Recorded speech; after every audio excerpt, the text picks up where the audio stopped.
France continues to escalate their involvement in the operation against the Islamic State in Iraq and Syria, and now they've sent their biggest aircraft carrier, the Charles de Gaulle, the only nuclear-powered aircraft carrier in Europe, to the Gulf to support up to 100 flights a day. They have 12 jets in the region, 6 Mirage that are stationed in Jordan, 6 Rafale jets in the United Arab Emirates. They are using them for airstrikes against ISIS, Nick, and this is a clear continuing because it's the second time they deploy this warship to the coast.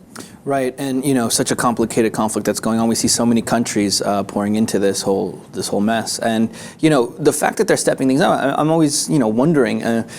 The U.S. has stepped up a lot. I mean, when we're talking about boots on the ground, I mean, they might call it aids or they might call it raids. There's a lot of different words for it, but essentially we have people there now in uniform who are on the ground, so call it whatever you want. But it's clear that the U.S. has been stepping up. I think ever since Russia started, people are talking about how Russia's taken the lead and we can't not, we have to be on top. So I think that might have something to do with it. I mean, but do we know? I mean, is this part of the U.S. kind of pushing them? Is this in response to Russia? I mean, have they come out and kind of said, well, we are coming out with this huge aircraft carrier for this reason? I think it's all about global power. I think this is, as we know, France is part of the U.S.-led coalition that is supporting the rebels or is against the Assad regime. They've been clear in the past that they do not want Assad in power, although right now the priority is to stop the Islamic State because it's creating this displacement of migrants that is affecting Europe and France. Obviously, that's one of their national interests, but the other, and they say that they're responding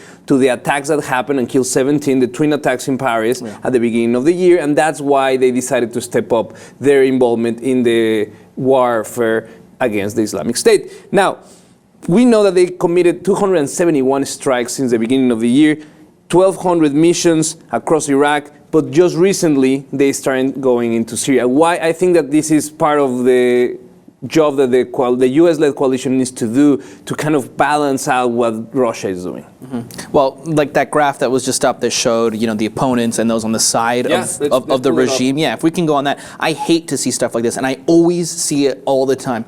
Look at this. Regime allies, regime opponents. So they're kind of making it seem like they're trying to paint up this whole World War I, World War II thing, like as if the U.S. and the Russians hate each other, and if you're not on that side, well, this whole thing's going to turn into a huge war. I hate it. And that's not how it was reported during World War I or World War II. That's the names that we put on afterwards, and we're trying to do it again, and I hate the media trying to do that to fire people up. But that's what it's about. And essentially, we all know this thing's not going to get settled unless the Russians, the Iranians, the U.S., and everyone else come together and sit down and work on these things. I mean, you can't be like, we're going to help from this side and we're going to help from this side. It's just not going to work out. Not only that, I think that it's also the way you put it and that idea of them versus us. Yeah. That is just having a whole country like Syria at the expense of the global powers. Yeah. We have millions and millions of people that are being displaced of their homes, either internally or to different parts of the world, because there's a group of people in big offices making plans about a region because they want to have global control of a region that is very important because it's very rich in resources, and at the same time it's immersed in an unbalanced power situation created by other countries that went in and unbalanced the whole situation. And now we're trying to fix it, and it's the time that Russia wants to shine, the US wants to stay up in the game, and other countries are supporting the team that they think is going to win. But we want to know your opinion.